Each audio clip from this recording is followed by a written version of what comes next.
नमस्ते। आज के इस विस्तृत विश्लेषण में हम सीधे एक बेहद अहम टॉपिक पर बात करेंगे।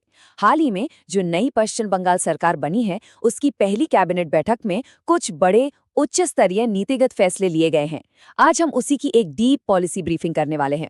अगर आप पॉलिसी एनालिस्ट हैं या शासन की इस नई दिशा को बारीकी से समझना चाहते हैं, तो ये ब्रीफिंग बिल्कुल आपके लिए है। चलिए शुरू करते हैं। चलिए इसकी गहराई में चलते हैं। नवनिर्वाचित मुख्यमंत्री शुभेंदु अधिकारी का ये बयान देखिए। ये इस पूरे प्रशासन का मूल मंत्र लगता है। उन्होंने बिल्कुल साफ कर दिया है कि नई सरकार की नीतियां दो मजबूत खंभों पर टिकेंगी। पहला, सुशासन यानी गुड गवर्नेंस, और दूसरा, सुरक्षा यानी सिक्योरिटी। आज हम जिन भी नई नीतियों पर बात करेंगे ना, उन्हें इसी सुशासन और सुरक्षा के चश्मे से तैयार किया गया है। तो इस ब्रीफिंग का हमारा रोड मैप कुछ इस तरह रहेगा। हम 6 प्रमुख चीजों पर नजर डालेंगे। पहली, कैबिनेट बैठक, फिर सुरक्षा के तहत सीमाओं की बात, सुशासन में कानूनी बदलाव, कल्याणकारी स्वास्थ्य योजनाएं, युवाओं के लिए रोजगार और आखिर में इन नीतियों के लागू होने की टाइमलाइन। सेक्शन 1, पहली कैबिनेट बैठक, 6 प्रमुख नीतिगत बदलाव। प्रशासनिक नजरिए से देखें तो राज्य सचिवालय नबान्न में कार्यभार संभालते ही जिस सुपर फास्ट स्पीड से ये फैसले लिए गए हैं, वो सच में हैरान करने वाला है। तो अहम बात यह है कि पहली ही बैठक में ये 6 बड़े फैसले लिए गए। इनमें शामिल हैं बीएसएफ को बॉर्डर फेंसिंग के लिए जमीन देना, आयुष्मान भारत जैसी केंद्रीय योजनाओं को अलाइन करना, नई भारतीय न्याय संहिता या बीएनएस को अपनाना, आईएएस आईपीएस अफसरों की सेंट्रल ट्रेनिंग, सरकारी नौकरी में 5 साल की उम्र की छूट और जनसंख्या जनगणना शुरू करना। ये रहा हमारा पूरा एग्जीक्यूटिव समरी। सेक्शन 2, सुरक्षा, सीमाओं को सुरक्षित करना और जमीन हस्तांतरण में तेजी लाना। इस नए प्रशासन ने इंटरनेशनल बॉर्डर मैनेजमेंट को अपनी सबसे बड़ी प्रायोरिटी बनाया है। अब 45 का ये आंकड़ा देखिए, ये बहुत ही क्रूशियल है। कैबिनेट ने सीमा सुरक्षा बल यानी बीएसएफ को जमीन सौंपने के लिए 45 दिन की एक बेहद सख्त डेडलाइन सेट कर दी है। इस टाइमलाइन की स्पीड देखिए, ये काफी तेज है। पहले ही दिन कैबिनेट ने अपनी मंजूरी दी और भूमि विभाग ने तुरंत प्रोसेस भी शुरू कर दिया, और 45वें दिन तक भारत बांग्लादेश सीमा पर बाड़ लगाने के लिए लगभग 600 एकड़ जमीन सीधे केंद्रीय गृह मंत्रालय को हैंडओवर कर दी जाएगी। मतलब काम बिल्कुल फास्ट ट्रैक पर है। अगर इसे एक बहुत ही सिंपल उदाहरण से समझें तो ये बिल्कुल वैसा ही है जैसे किसी प्रॉपर्टी के चारों ओर एक मजबूत चारदीवारी बनाना, ताकि ये पक्का हो सके कि अंदर कौन आ रहा है और हमारी सीमाएं कहाँ तक है। राजनीतिक दावों को अगर साइड में रखें तो ये प्रशासन के लेवल पर इंटरनेशनल बॉर्डर्स को सिक्योर और मैनेज करने का एक बहुत ही सीधा और प्रैक्टिकल कदम है। सेक्शन 3, सुशासन, कानूनी और प्रशासनिक बदलाव यानी गवर्नेंस फ्रेमवर्क को अपडेट करना। अब इस स्लाइड में जो सबसे दिलचस्प बात है वो है राज्य के कानूनी ढांचे में आया एक बहुत बड़ा सिस्टमैटिक शिफ्ट। यहाँ आप साफ देख सकते हैं कि पुरानी सरकार के समय जो आईपीसी और सीआरपीसी लागू थी, उसे हटाकर तत्काल प्रभाव से नई भारतीय न्याय संहिता यानी बीएनएस और भारतीय नागरिक सुरक्षा संहिता लागू कर दी गई है। अब ये बदलाव असल में है क्या?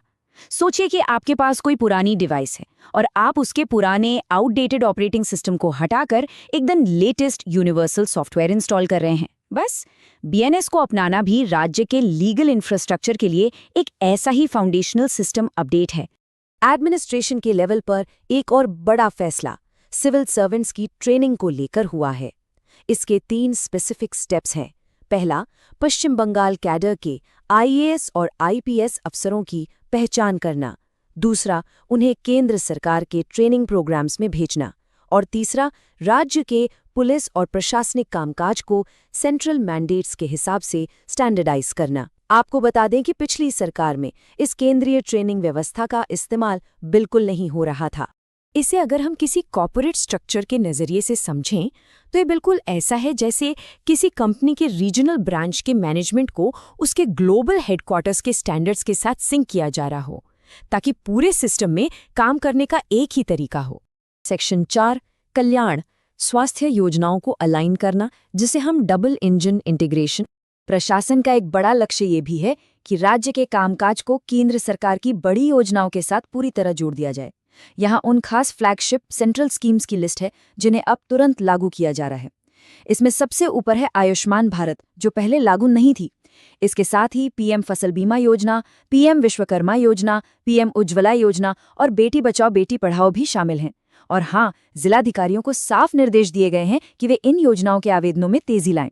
इन बड़े वेलफेयर रिफॉर्म्स का सीधा फायदा पश्चिम बंगाल के आम परिवारों, किसानों, मजदूरों और राजनीतिक हिंसा के पीड़ितों को मिलने वाला है। सरकार का रुख यहाँ बिल्कुल स्पष्ट है, उन्हें डायरेक्ट सोशल सिक्योरिटी मिलेगी। और सबसे अच्छी बात यह है कि राज्य की कोई भी पुरानी कल्याणकारी योजना बंद नहीं की जा रही है, जो कि अपने आप में काफी अहम है।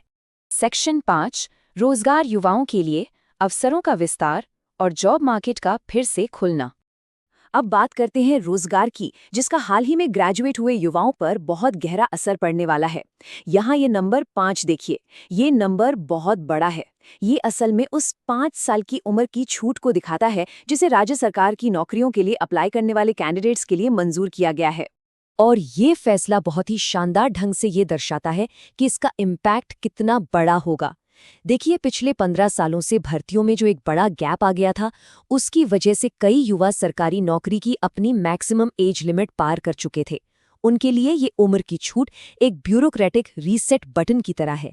इसने अचानक से उन हजारों युवाओं के लिए रोजगार का बाजार फिर से खोल दिया है, जो लंबे समय से सिर्फ इंतजार कर रहे थे। सेक्शन 6, टाइमलाइन और पॉलिसी इम्प्लीमेंटेशन, बदलाव की गति। चलिए आगे बढ़ते हैं और देखते हैं कि ये सब एक साथ कैसे काम करता है। इन सभी नीतियों का असर समझने के लिए इनकी डेडलाइंस देखना बहुत ज़रूरी है। यहाँ एक गजब का मोमेंटम दिख रहा है।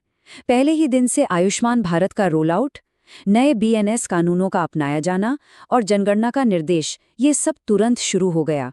और फिर 45वें दिन पर बीएसएफ को ज़मीन सौंपने की वो सख्त डेडलाइन है। ये स्पीड दिखाती है कि प्रशासन कितने बड़े और तत्काल बदलाव के मूड में है। तो आखिर में हम इस बड़े सवाल पर आकर रुकते हैं। पहले ही दिन किए गए ये सुपरफास्ट प्रशासनिक बदलाव पश्चिम बंगाल के जनसांख्यिकीय और आर्थिक भविष्य को आगे कैसे शेप देंगे? क्या इन त्वरित फैसलों का राज्य की पूरी मशीनरी पर कोई स्थायी प्रभाव पड़ेगा? जैसे जैसे ये नीतियां आगे बढ़ेंगी, इन्हें देखना सच में बेहद दिलचस्प होगा। आज के इस पॉलिसी ब्रीफिंग में हमारे साथ जुड़ने के लिए बहुत बहुत धन्यवाद।